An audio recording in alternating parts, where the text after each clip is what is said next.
This is the Detroit Sports Podcast Network.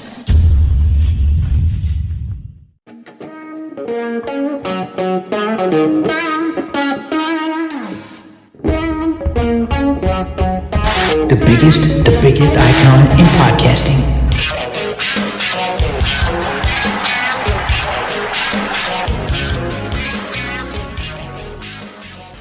Welcome in, everybody, to another episode of the DocNJock Wrestling Podcast. This is episode 179, one show away from the big 180. On today's show, we've got a former Spirit Squad member hanging up the boots as well as the tights, as well as some info on what happened to Randy Orton on Monday Night Raw. We're gonna talk about all of that, as well as why CM Punk says he for sure isn't coming back to WWE. You're going to want to stick around for that. And who's missing creative? And is that why Monday Night Raw is the way Monday Night Raw is? Speaking of Monday Night Raw, of course we're going to discuss that. We've got Smackdown. We've got NXT. We're going to book a pay-per-view for Impact this week. And we're going to take a look at what took place on AEW. Doing it with me, as always, he's the one. He's the only.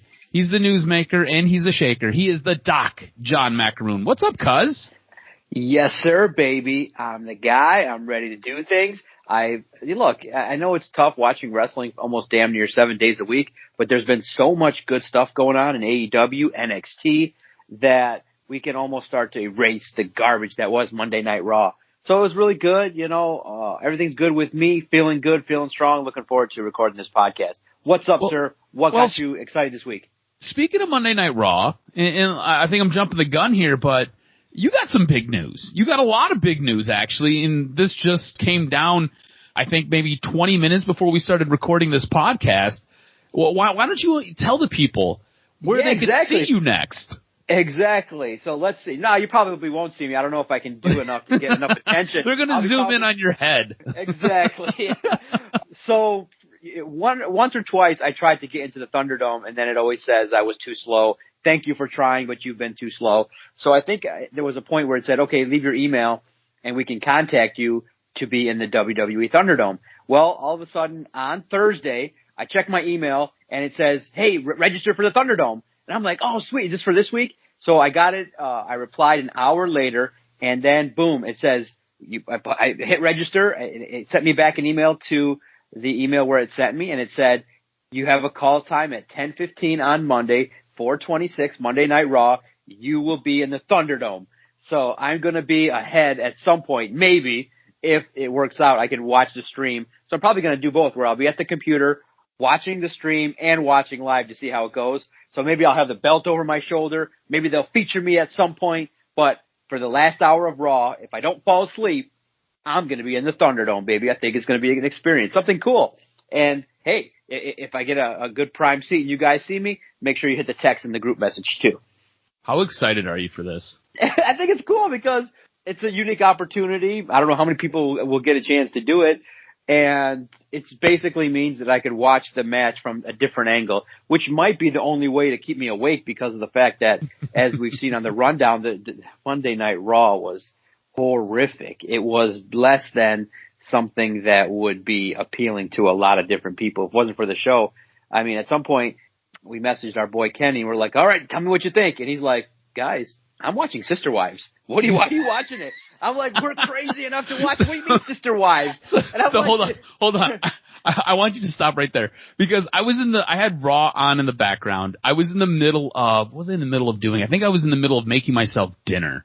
Because, I work this weird schedule now. So I was in the middle of making myself dinner. You were blowing up the group message, and I'm watching everything come through on my watch because I get the previews on my watch. And all of a sudden, it's like Sister Wives. And I'm like, man, what kind of crazy-ass idea does Vince have now? Only to jump into the group message and be like, he's watching Sister Wives. He has no idea what's going on with wrestling. That shit was so funny to me.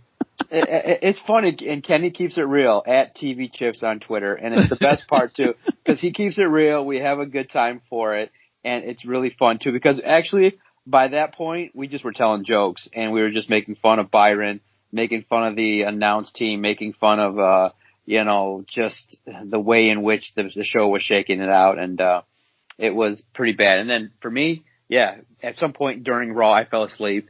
woke up and it was still going on. I'm like, it ain't the next morning yet.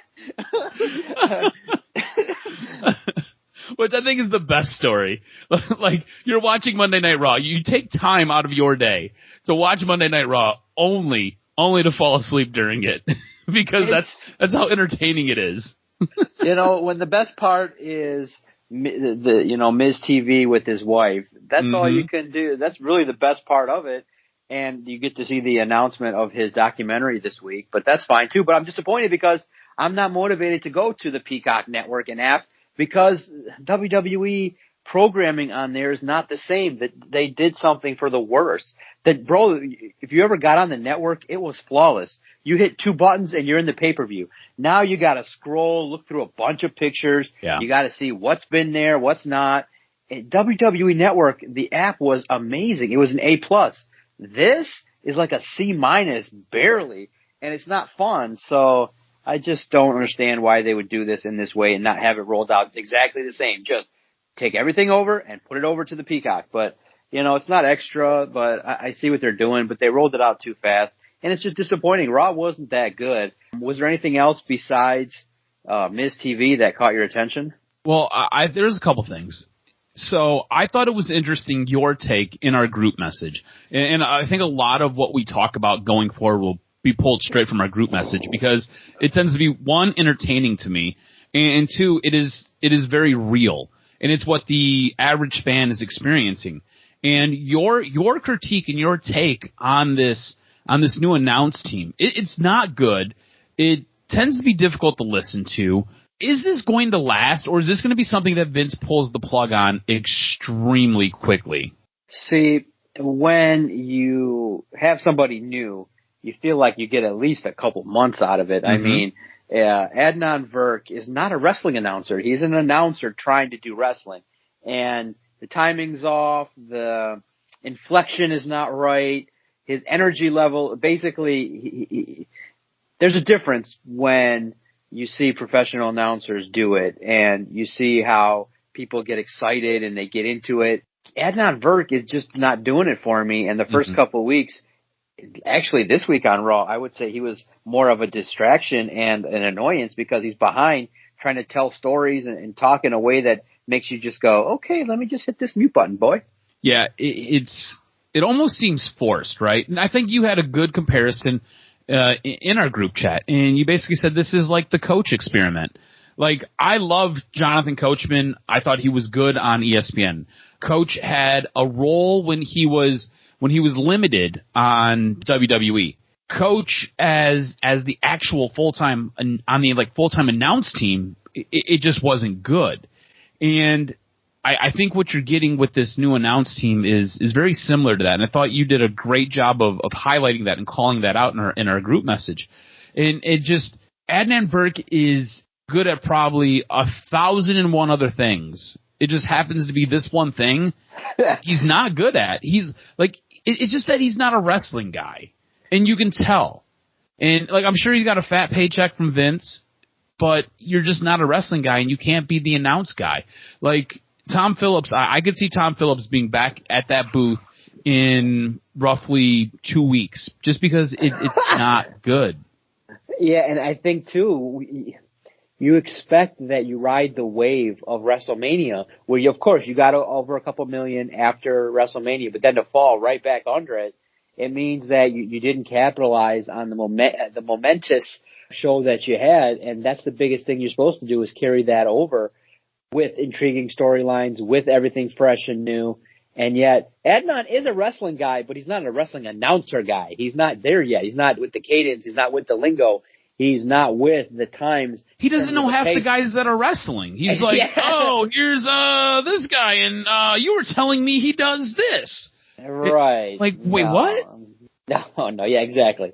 So he's got to catch up to speed real quick or he's going to get an education. We'll see. I give it, let's say, by Survivor Series is the over-under, and it could be just under. What about, what do you think about with what happened with Charlotte? So I did get a little bit more information on this. Charlotte ends up getting suspended and fined $100K. And it was weird for her to come out, cut a skating promo the night after WrestleMania, to then a week later get suspended. And it seems as though she's going to have a minor dental procedure that's going to get done. She should be back by the time they end up going to Saudi Arabia, or she should be back here in a couple of weeks. But I find it, one, curious that you leave her off WrestleMania, and I guess the reason they leave her off WrestleMania is because they thought that she might have been pregnant. Either that, or it was Alberto Andrade on some Andrade heat for Andrade wanting to be released, and then because they're a couple, they're engaged or married. But you end up leaving her off for the biggest show, bring her back, and then you basically suspend her indefinitely now. It's weird to me that you do that. It's, again, bad booking. It sends mixed signals to your fan base. One, I don't like it. But two, I think the way she ends up coming back is she'll probably end up challenging Rhea Ripley, and she'll probably beat Rhea Ripley again. I'm just wondering how you see this playing out and what your thoughts. Absolutely bad timing. How does this go down this way? It's really ridiculous in regards to how this played out. That's not what's supposed to happen. You're supposed to have her get into an angle which leads to a match. What's the point of a 2-day stop-start to get suspended? The whole suspended angle is stupid. I never liked it. I was never a fan of it. And I think it just, the stop and start with her, like, you wouldn't think just get the dental plan, get the dental work the day after WrestleMania. Doesn't that make sense? You know, just debut when you're all set and ready to work 6 months in a row.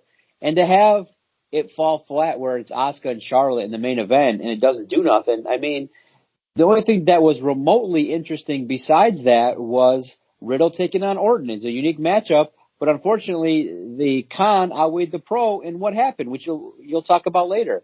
It's just not what's supposed to happen. I mean, basically, look what was supposed to happen. You're supposed to elevate Cedric Alexander and Shelton Benjamin to the point where they're to the moon. You know? No. Now you've devalued them. They get fired. Now they're fighting the Viking Raiders, and they get the win. And Shelton Benjamin and Cedric Alexander, like you've said, they're now an afterthought when you could have made new stars. That's disappointing. I thought the Lana and Naomi versus Shayna Baszler and Nia Jax match was awful. It was downhill from there after the first minute. And it's unfortunate because you're seeing the impact of bad booking. And the rest of the card was pointless. You didn't have anything that was going to be really serious. And I'm not down for seeing The Miz keep taking loss after loss, even if it's at the expense of, Damian Priest, who's getting over. I just think that they need to move on from this. It's, get Priest into a title mix, get something else.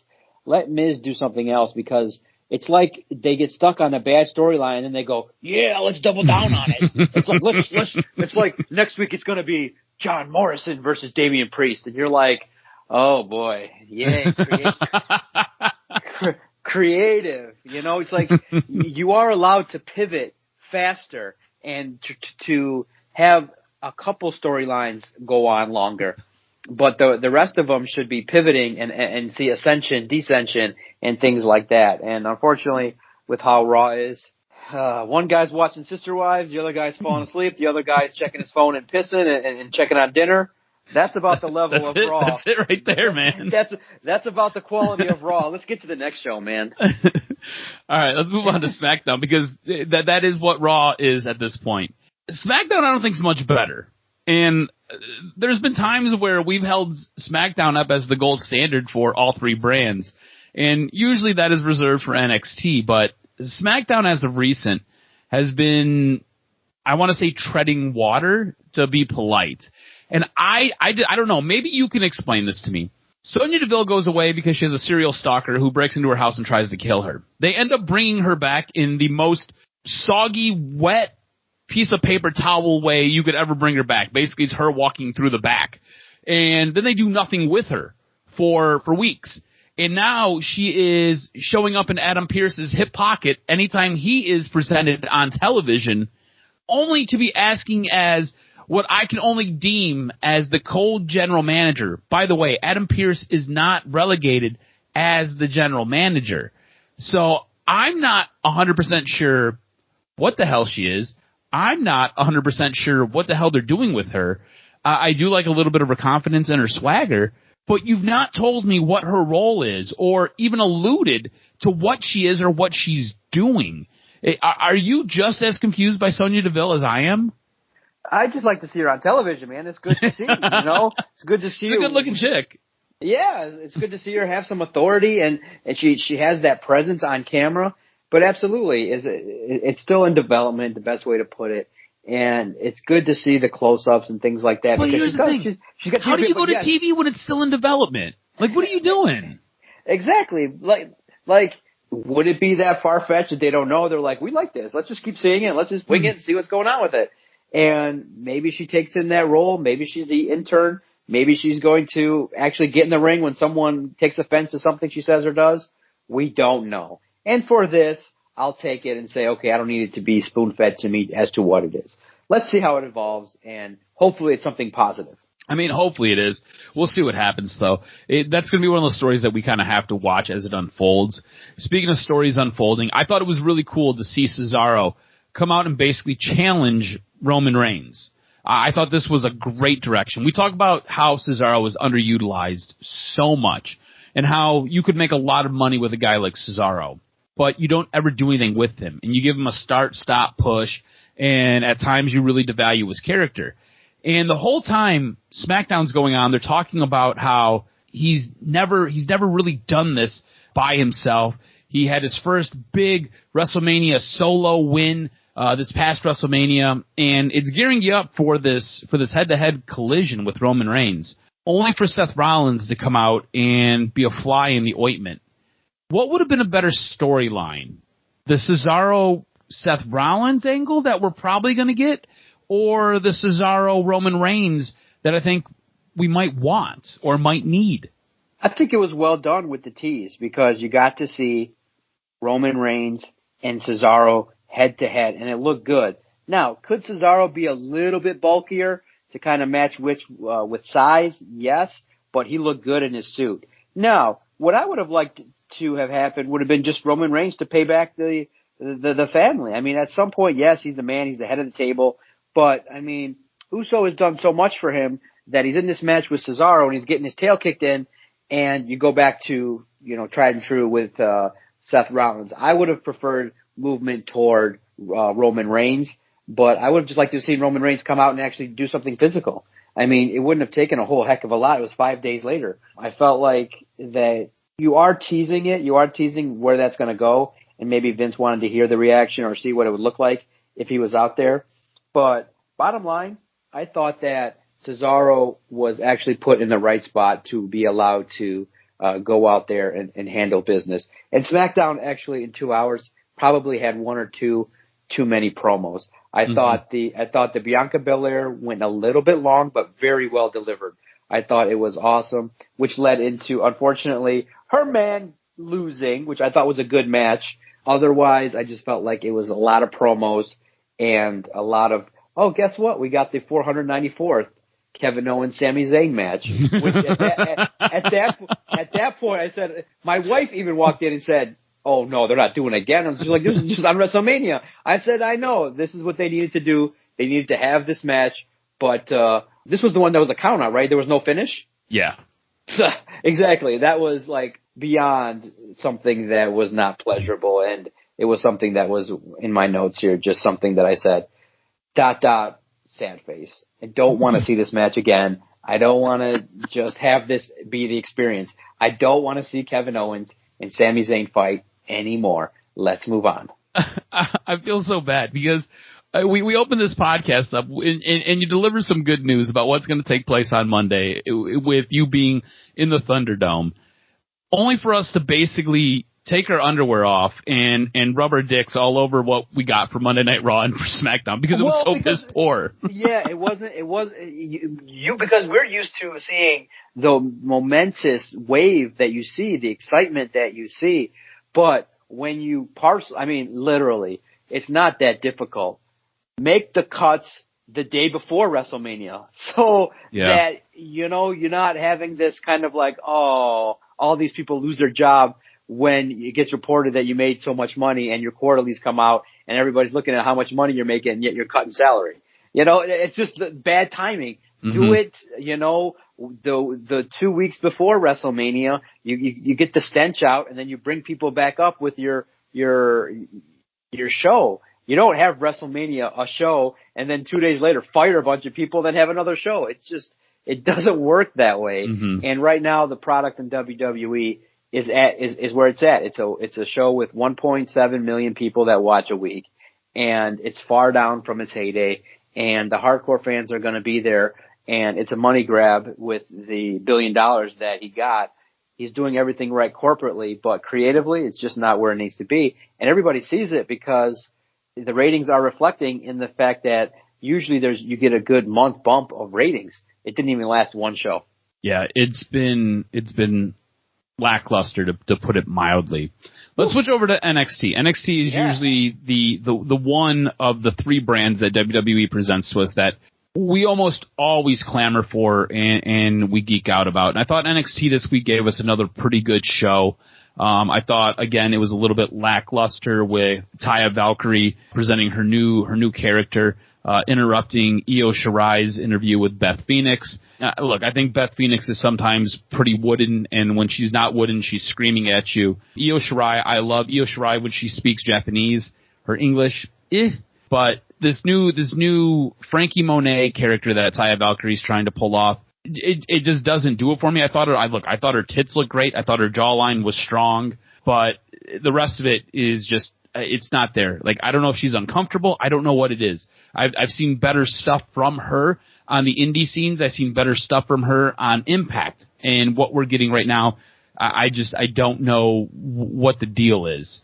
But what'd you think of how the show opened with Cameron Grimes failing to establish the business relationship with Kyle O'Reilly? Well, that's kind of where I wanted to go in. Perfect segue. Look, I think Cameron Grimes is funny. I think his character is hilarious. I think he brings a comedic persona to wrestling, which you sometimes need. It doesn't always need to be so serious. And I think he's fantastic. I think he's great. The Kyle O'Reilly character that we got, this is Kyle O'Reilly's first show back since his epic battle with Adam Cole. I don't know if I like this version of Kyle O'Reilly. I don't know if I like this. Now, to contrast what you got with Cameron Grimes and Kyle O'Reilly.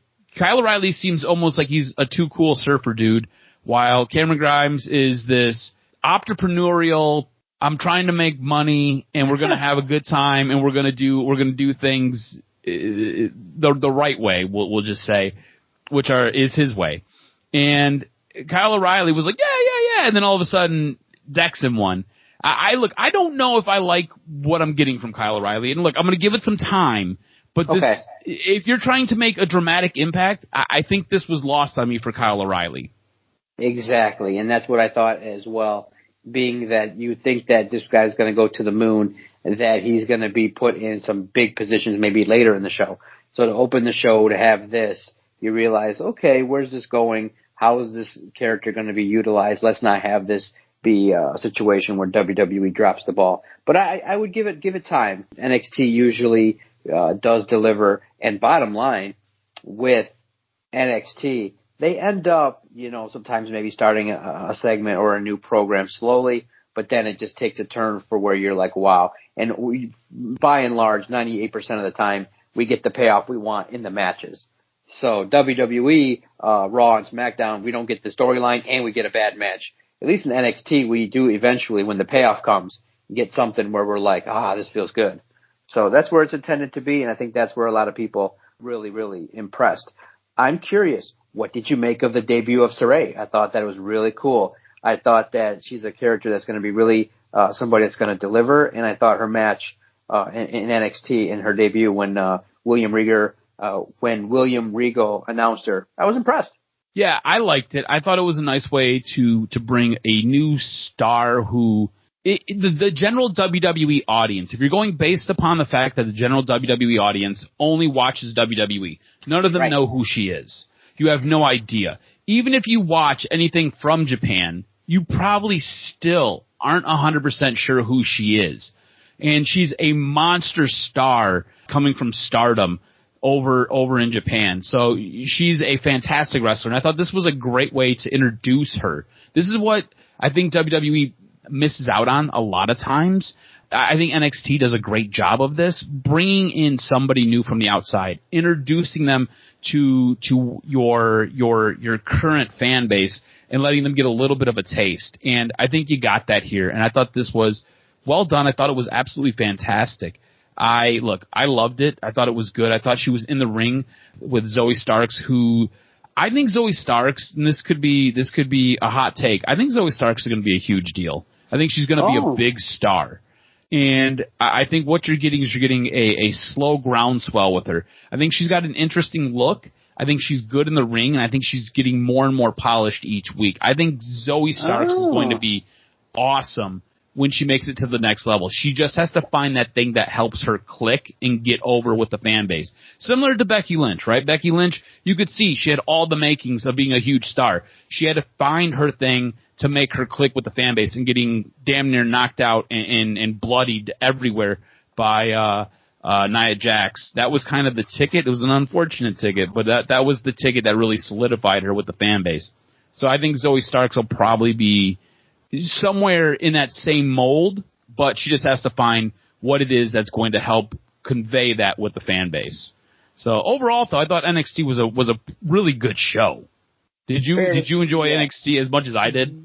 Very fair to say they won between Raw, SmackDown, and NXT. So they take it. Sure. They did a great job. Good 2 hours solid. And thankfully, now they realize we got a night to ourselves. Let everybody enjoy what we got going on. Mm-hmm. NXT, baby. NXT. That's what it's all about. All right. So this Sunday, we have a pay-per-view. This is an Impact pay-per-view. This is Rebellion. It's going to take place, like I said, on Sunday night. It's going to be headlined by Rich Swann and Kenny Omega. Now, Kenny Omega has been presenting this belt collector character, and he's been going back and forth with Rich Swann, really frustrating Rich Swann. And we've talked about this on previous episodes, where it almost feels as though AEW is getting the better end of the deal out of all of this. And this morning when I was showering, because I knew what we were going to talk about for this segment, I was thinking about this. And yes, I think about grown men who are usually covered in oil in the shower. But I was kicking this around, and I was like, how would you book this? And I think it's an interesting question for us, because this is pretty pivotal, and this is pretty monumental for, I want to say Kenny Omega's character, but more for Impact Wrestling, because this is one of those things where you've got your champion going up against arguably one of the best in the world, and going up against the pride, I guess you would say, of the hot new kid on the block in AEW. So how would you go about booking this where Impact looks strong, Rich Swann comes out looking strong, Kenny Omega looks good, and AEW still looks good? How would you do this? Because I think you find yourself, as a booker, in a really weird spot here, because you've got to balance all of these things. And not everybody can win here. Not everybody can win. But there's got to be a way where you find some common ground where everybody is coming out further ahead. See, here's what you do, is that you got to take advantage of the partnership. And so, by and large, I think 100% of people truly believe that Kenny Omega is going to win this match. So most importantly, the way you book this match is you got to have amazing psychology. You got to have it to the point where everybody is so close to believe that Rich Swann is going to take it, that he's going to do the job, that he's going to get it done. And you have a lot of false finishes. You do a lot of good psychology, and you have an amazing performance. You got to have no less than a 10-star match in this ring, in this pay-per-view. And then eventually speaking, you got to have the better wrestler win, which is Kenny Omega. And everybody looks good. Everybody's fine. And then you carry it over into Dynamite, where Kenny Omega is doing the heel. He's like, I went there and I embarrassed him, and I embarrassed Rich Swann. He doesn't have any class to, he just basically diminishes the accomplishment and further becomes the heel. And then you have Rich Swann show up and maybe set up another situation where down the road and another pay-per-view, Rich Swann can get the belt back. Because you're never going to see an Impact wrestler have the AEW belt. That would be really bad booking, really shameful. So I think you just got to do what's best for business is 50-50, and you never have the AEW title on the line again. but you have Rich Swann calling out Kenny Omega for the Impact title and getting it back, or Kenny Omega comes back to Impact, talks a lot of crap, and somebody else jacks him and takes it. So either way, however you got to do it, this match has to be one of the best matches of Impact of the year. Bar none. If it doesn't, if it falls short, you're going to have a serious problem, because you need to have Rich Swann appear like he belongs.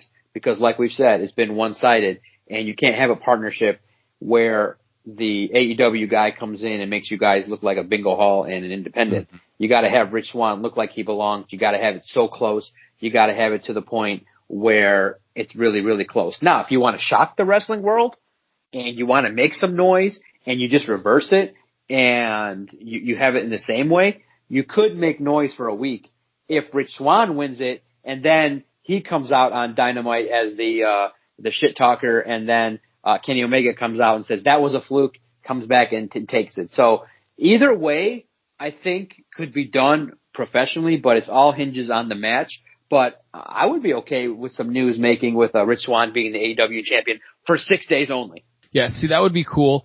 But I think what you have here, and to really strengthen this partnership, you got to do some long-term booking. And you don't ever really want your title on another company's man for too long.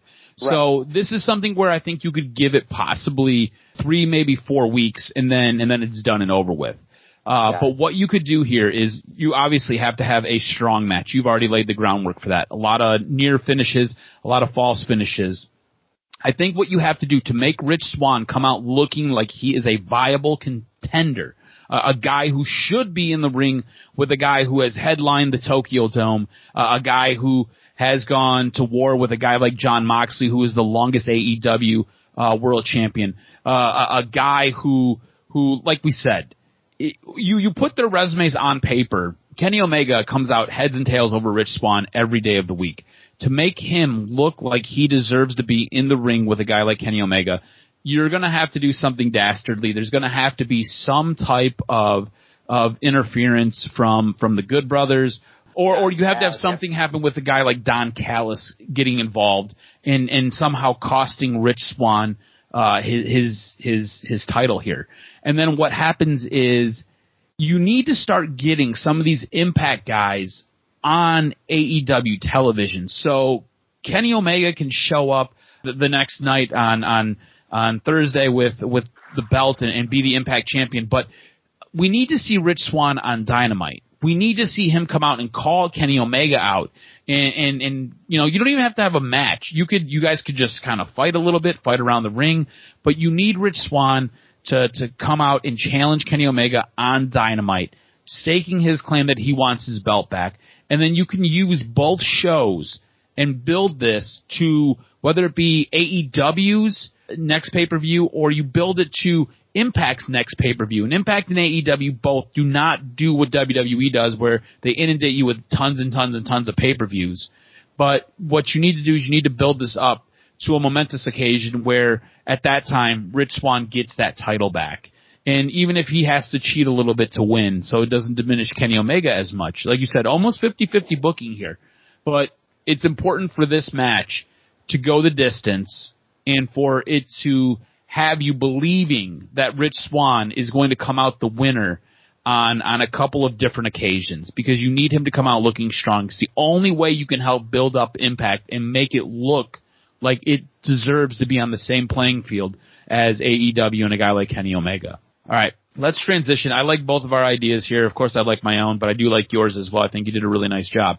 I thought AEW was fantastic. Speaking of AEW, I thought it was another really good show. I thought it was entertaining, which there were a couple things that I think really highlighted this show. And again, it's not just good in-ring work. It's the ability to cut promos, and it's the ability to get multiple people involved in cutting promos. And I want to know who you thought did it better. Was it MJF and The Pinnacle cutting a promo on Chris Jericho in the Inner Circle, or Chris Jericho and the entire Inner Circle taking turns cutting promos on The Pinnacle? See, I thought The Pinnacle did a great job. I mean, everyone's talking about MJF. Everybody's talking about the fact that, look, let's look beyond the fact that he's a heel. When he grabs the mic, the information flows to the point where it's almost like you don't even have to really direct him. You just say, talk about this. Mm-hmm. And he can just fire it off and deliver intently what you're looking for. So it's amazing what he can do. It's an amazing quality to have. And, bro, I didn't even know. I don't know if you saw, and we can potentially, look ahead in 3 months. But I didn't know that MJF was security and then Samoa Joe pushed him aside in WWE. That was sweet to see that. Everybody's talking and excited about the fact that it could be a built-in storyline right there. Mm-hmm. And I'm potentially excited for it. I'm like, that is a perfect example. That should be, and that is the symbol of what WWE has been. Having a talent be used as security, getting brushed aside by a guy that you eventually cut. And both of them potentially will headline a pay-per-view in AEW in 5 months from now. And it's just unbelievable that they didn't see the talent in this guy and used him in that role. So MJF, he's been somebody that has now emerged. And like we said, he's not even 27 years old. He's young, 25, 26. He's going to be a character that's going to be, could you imagine him getting better? Good Lord. It's going to be great. I vote Pinnacle. So, look, I think the great thing about what MJF does is he exudes so much confidence that the guys around him get better. It's awesome to have a guy who makes everybody else better. A guy like Wardlow, you hardly heard from him his first couple, months, years? He's been on AEW now, for maybe 18 months? You hardly ever heard from him. He picked up a mic this week, and he cut a very, very good promo directed strictly at Chris Jericho. That's fantastic. It's absolutely fantastic. Yeah. Now, on the flip side, Chris Jericho does a lot of the same things. Chris Jericho makes everybody in the inner circle better. To be able to see guys like Santana and Ortiz go out there and cut fantastic promos and to get some of that comedic relief from a guy like Sammy Guevara, who has played and portrayed this very serious character for weeks and months now, to get that bit of a twist on it is absolutely incredible. I think MJF and The Pinnacle did a fantastic job. I thought they were just a notch, just a little bit better than what you got out of Chris Jericho and the Inner Circle. I thought both were fantastic, though. I thought they were both really, really good. Which leads me to this. What do you think is the best thing that AEW has going for it right now? Because there's a lot. There's a lot. There's a ton for you to pick from. There's no right answer, no wrong answer. I was watching AEW Dynamite unfold in front of me. And I don't know if you're guilty of this or not, but I do a lot of comparing and contrasting to the product with WWE. And not so much specifically NXT, but more what you get with Monday Night Raw and what you get with SmackDown. I think NXT is kind of in its own little world, and I think AEW specifically is in its own little world when it's compared to NXT. But I think you can now branch it out and you can compare AEW to what you get with the Red and Blue brand. And there was a match going on between Shida and Ty Conti. Ty Conti is somebody nobody's ever heard of until AEW. And Ty Conti they've done a really good job of building her up. And I think she's getting better in the ring each and every night. And I think Shida is absolutely incredible. And I think the best thing AEW has going for it, one of the best things AEW has going for it, I should correct myself, is at the very top, their women's division is great. I don't think it's deep like WWE's, but I think the way that they portray their women, and specifically the women, the 5 or 6 women who are at the very, very top of their roster, I think they come off as credible. I think they come off as badasses. I think they come off as women that you would not want to pick a fight with because they might whip your ass. And I think that is a credit to AEW, and I think that's a credit to the way that they do their booking and the way that they present their storylines. And that's something that I don't think we get enough of with WWE.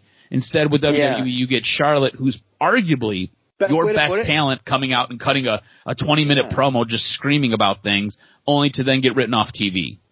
I think, to bring it full circle, the factions. I think you have believable factions. They've made it so that you have groups of people that you can get invested in, from Taz's group to the Pinnacle to the Inner Circle to the slowly forming fake Bullet Club.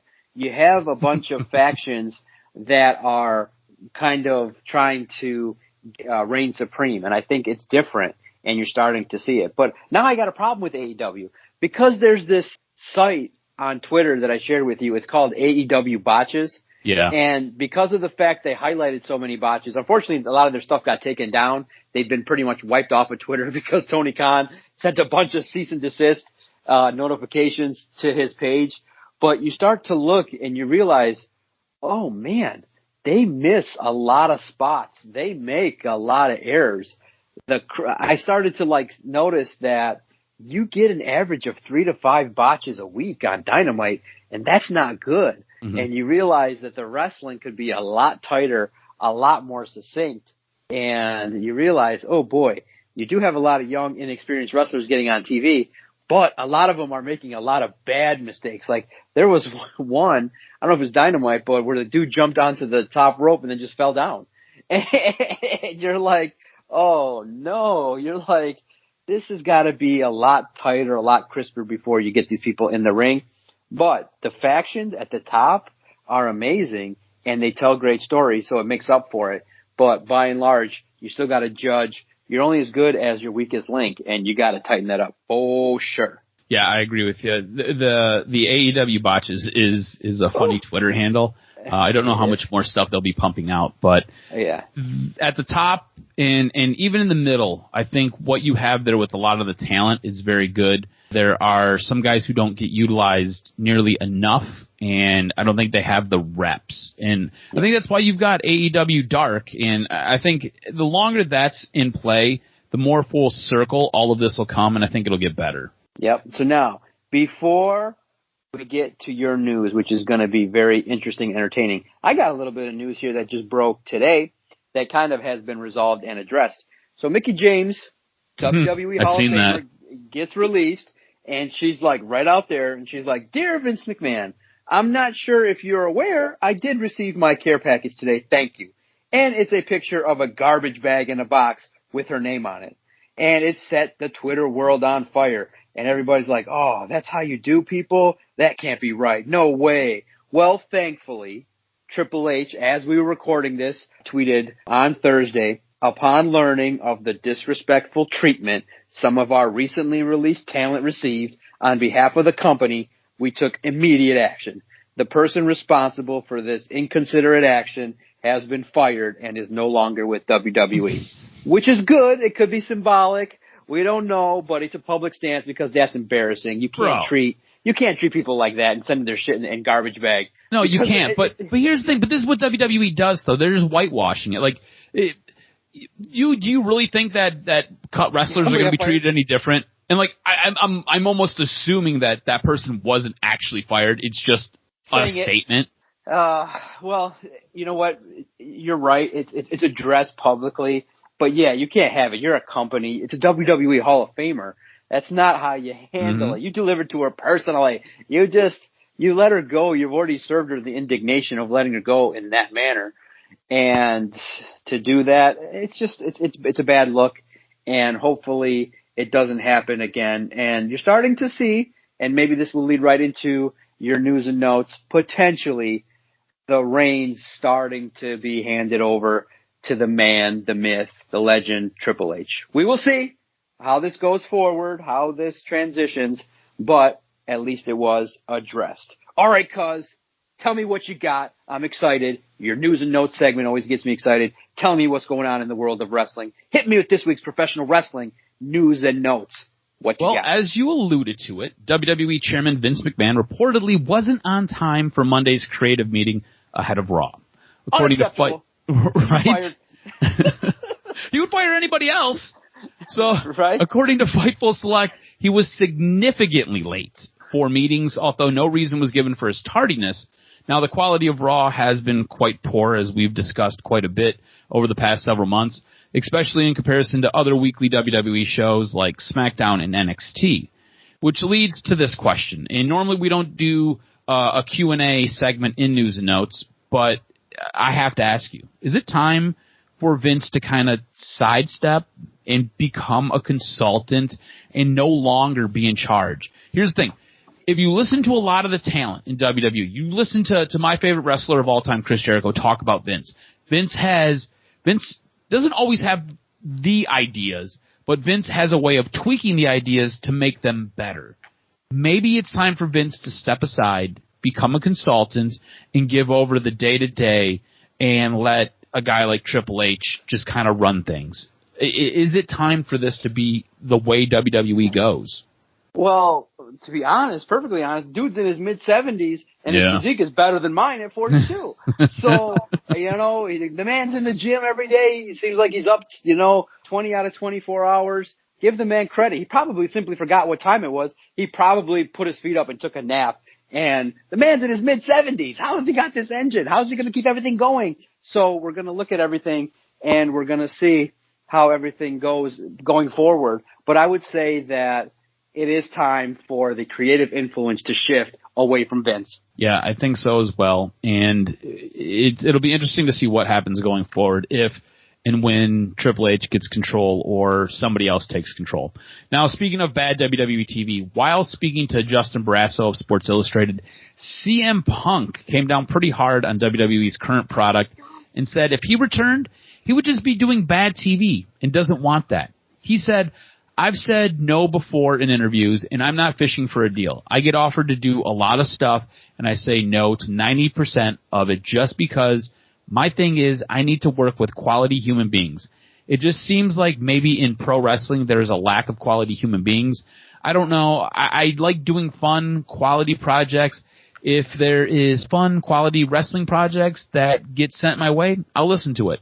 I don't need the money, and the way the wrestling business is now, it's wacky. You got WWE who has multi-billion-dollar television deals, and the television's awful. I go there, I'm just another guy, and it's not even that. I just be another guy that's doing not good television. I want to do stuff that's good. I want my name attached to quality projects where it's fun and it makes people laugh, smile, think, and people don't hate watching it. I want to do fun stuff. So it doesn't sound like CM Punk's going to WWE anytime soon. Now, a former WWE star who last wrestled for the company in 2016 has announced his in-ring retirement. Kenny Doane, who is best known for his work in WWE as Kenny Dykstra, posted the following message on his Twitter earlier Wednesday afternoon, confirming that he is stepping aside from wrestling. I've decided to retire from in-ring wrestling. When I started at 13, I thought I'd retire at 40, but smart investment over time has allowed me to be done now. I'm in my prime, and that will go towards my family and being a father. Thanks to the fans who stuck by me. Now, Doane was a part of the Spirit Squad with, I guess, the one member who's left around from all that, Dolph Ziggler. Remember, Dolph Ziggler was part of the Spirit Squad. It's crazy to think that Dolph Ziggler's career has spanned this time where he was one of those guys and that group was just dismantled. Speaking on the Wrestling Observer Radio on Tuesday, Dave Meltzer has claimed that Randy Orton injured his shoulder during his match with Matt Riddle on Monday Night Raw. Randy Orton was originally supposed to face Braun Strowman on Raw, but WWE opted to have former WWE champion face Riddle instead.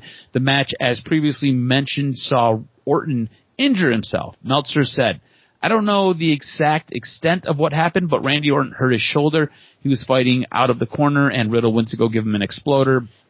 Randy didn't take an exploder. He blocked it and pulled back and did this very dramatic punch, and he punched him, and then from that point forward, he could no longer use his right arm.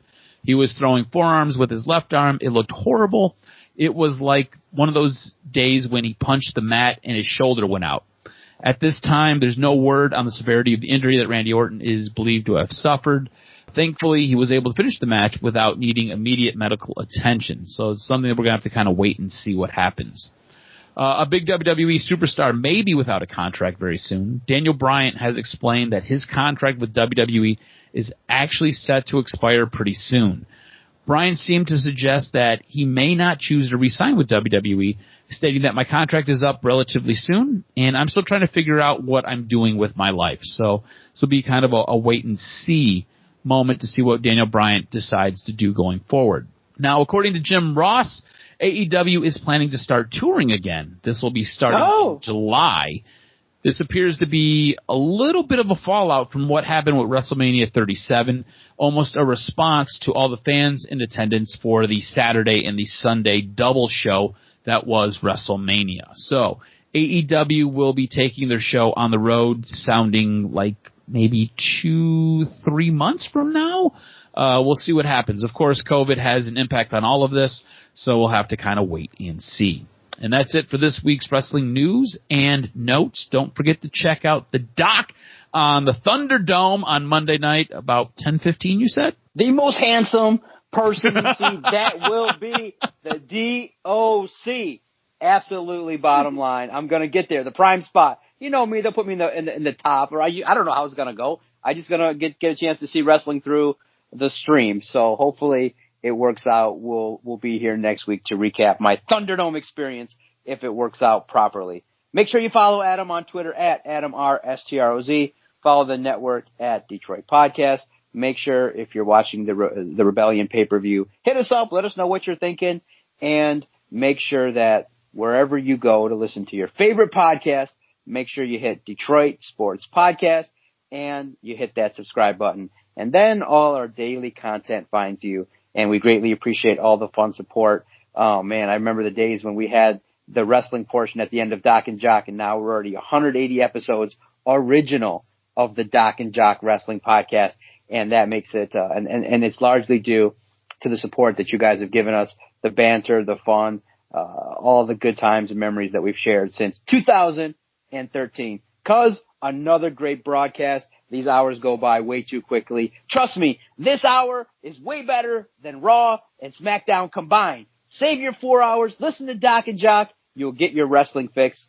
Message us at Detroit Podcast. Let's talk soon, cuz. I'll see you next week, and I'll see you on the Thunderdome.